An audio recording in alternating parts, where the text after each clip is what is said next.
जय श्री राम दोस्तों। और आप सभी को 80वां स्वतंत्रता दिवस की हार्दिक शुभकामनाएं। तो दोस्तों, आज हम लोग चर्चा करेंगे कि 1981 की जो नियमावली है वो क्या है, और साथ में हम ये समझेंगे कि इसमें जो नियम 14 है वो क्या कहता है। उत्तर प्रदेश में जितनी भी भर्तियां होती हैं उसके बाद जो कॉलेज होते हैं, शिक्षकों को जो कॉलेज पढ़ाने के लिए मिलते हैं या विद्यालय जो पढ़ाने के लिए मिलते हैं, उसका प्रावधान क्या है इस नियमावली में, उसको हम इस नियमावली को हम समझेंगे। जो ये नियमावली है 1981 की नियमावली है। इसके अंदर जो संशोधन हुआ, 22वां संशोधन हुआ, उस पर क्या है, इसके बारे में भी हम बातचीत करेंगे। बाकी आप सभी लोग जो भी अभ्यर्थी अगर मेरे चैनल से जुड़ के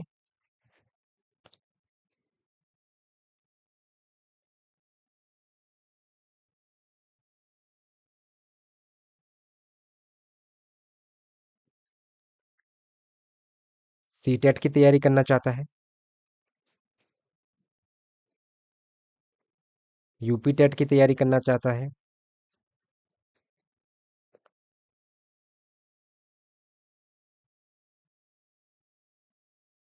एमपी टेट की तैयारी करना चाहता है, रीट की तैयारी करना चाहता है, तो वो अभ्यर्थी मेरे चैनल से जुड़ सकता है।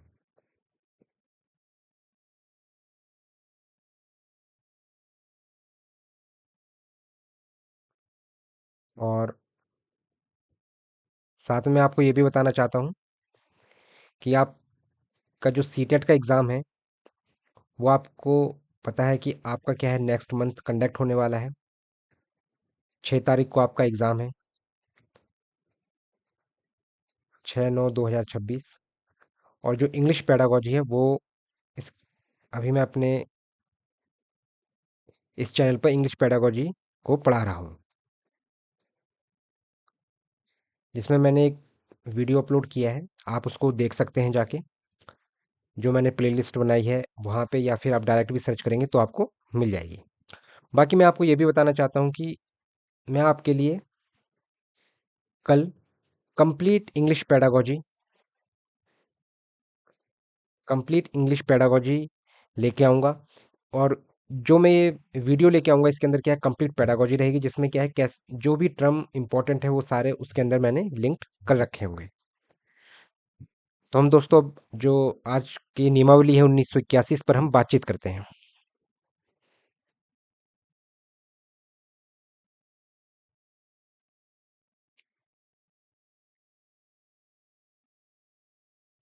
तो उत्तर प्रदेश सुपरटेट और शिक्षक भर्ती प्रक्रिया में 1981 की नियमावली का अर्थ उत्तर प्रदेश बेसिक शिक्षा सेवा नियमावली, जिसमें जो अध्यापकों के लिए जो भर्ती होती है, the UP basic education teacher service rules 1981। यह नियमावली यूपी के बेसिक स्कूलों में शिक्षकों को भर्ती सेवा शर्तों और चयन प्रक्रिया के मूल कानूनी आधार है। सुपरटेट के संदर्भ में इसी नियमावली और इसके संसाधनों, जितने भी संशोधन हुए हैं, के तहत सहायक अध्यापक के पदों पर चयन सूची और गुणांक तय किए जाते हैं। तो चाहे आपकी चयन सूची हो, चाहे आपकी गुणांक हो, गुणांक की जो भी बात है वो सब क्या है, जो नियमावली है 1981 इसी पर निर्भर करता है। शिक्षकों की भर्ती की बात करेंगे, यहाँ थोड़ा मिसप्रिंट है। और अगर हम गुणांक की बात करें तो गुणांक आपको पता है, जैसे कि जो अभी तक नियुक्तियां हुई हैं, जिसके अंदर आपका 10th क्लास का 10%, 12th क्लास का भी 10%, अगर आपने ग्रेजुएशन किया है,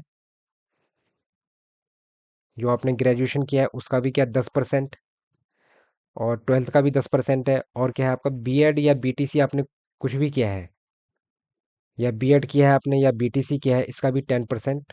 तो ये गुणांक क्या है, 40% ये। और जो आपका एग्ज़ाम होता है 150 नंबर का, 150 में से जितने मार्क्स आएंगे, ठीक है, तो उसका भी क्या है, जो 60% जितने मार्क्स आते हैं उसका भी क्या है, आप ये कह सकते हो मतलब जो 150 का 60% इंक्लूड होता है इसके अंदर, जितने भी मार्क्स आएंगे उससे कैलकुलेट करेंगे। और 40% आपका क्या है, इस जो आपका अकेडमिक होता है इसके आधार पर क्या है गुणांक बनता है, मेरिट बनती है। फिर तैयार, जो फाइनल मेरिट होती है फिर क्या है तैयार, फाइनल मेरिट को तैयार किया जाता है।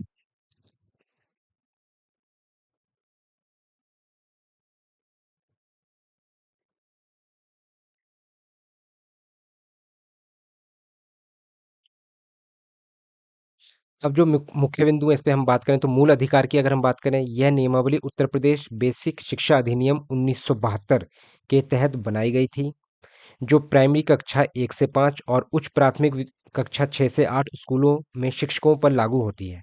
ठीक है। महत्वपूर्ण बात क्या है इसमें, जो प्राथमिक विद्यालय हैं, चाहे उच्च प्राथमिक की बात हो या प्राथमिक की, जिसमें आप प्राइमरी स्कूल्स की अगर हम बात करें तो ये क्या है, ये नियमावली इन्हीं विद्यालयों के लिए बनाई गई थी। शिक्षक भर्ती का आधार जो है, नियम 14 क्या कहता है इसको हम समझते हैं। सहायक अध्यापकों की सीधी भर्ती के लिए लिखित परीक्षा सुपर टेट आयोजित करने और क्वालिटी पॉइंट्स गुणवत्ता अंक के आधार पर मेरिट लिस्ट बनाने का प्रावधान इसी नियमावली के संसाधनों में निहित है। ठीक है ना। तो जो भी नियमावली के में जो संशोधन किए जाते हैं, जो संसाधन है जितन, तो इसमें क्या है इसी नियमावली में है। अब इसमें संशोधन का मतलब ये होता है कि जैसे अब कहा जा रहा है कि जो एकेडमिक है उसे हटाना है। ठीक है ना। तो जो एकेडमिक है, अब जो मेरिट बनेगी, जो गुणांक गुणांक बनेंगे, अब क्या है मेरिट को नहीं लिया जाएगा। ठीक है। इसमें ये कहा जा रहा है, तो ये किसके तहत हो रहा है, ये 1972 में जो बनाई गई थी, उत्तर प्रदेश बेसिक शिक्षा अधिनियम बनाया गया था, जो कि 1981 की नियमावली है, और जिससे क्या है नियम 14 ये कहता है। ठीक है ना।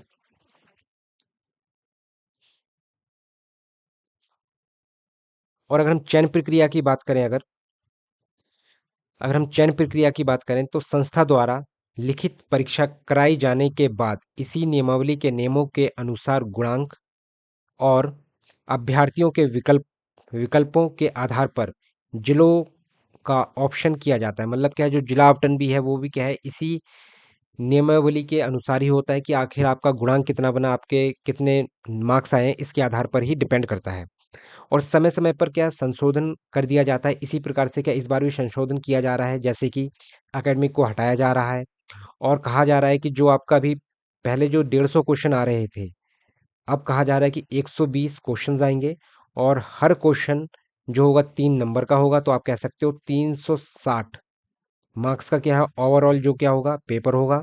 इसके अंदर नेगेटिव मार्किंग भी सम्मिलित रहेगी, नेगेटिव मार्किंग भी क्या है सम्मिलित रहेंगी। अब ये देख, जब तक फाइनल डिसीजन नहीं आ जाता है, नोटिफिकेशन जारी नहीं हो जाता है, तब तक कुछ नहीं कह सकते हैं।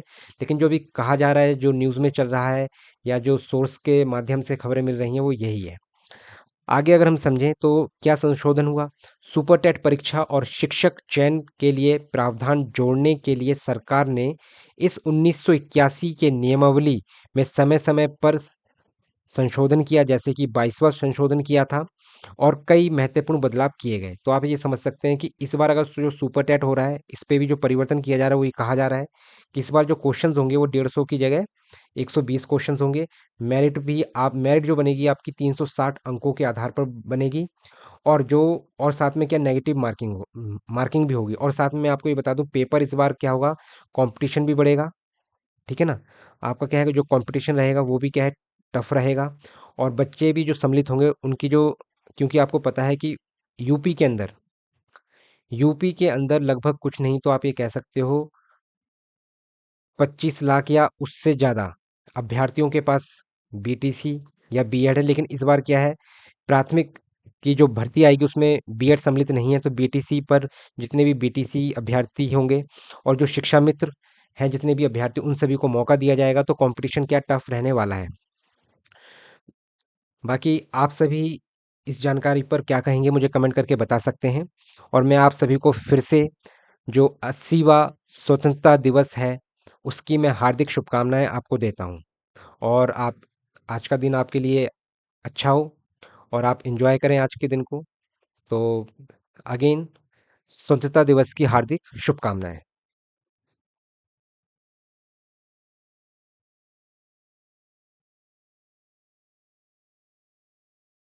नमस्कार दोस्तों।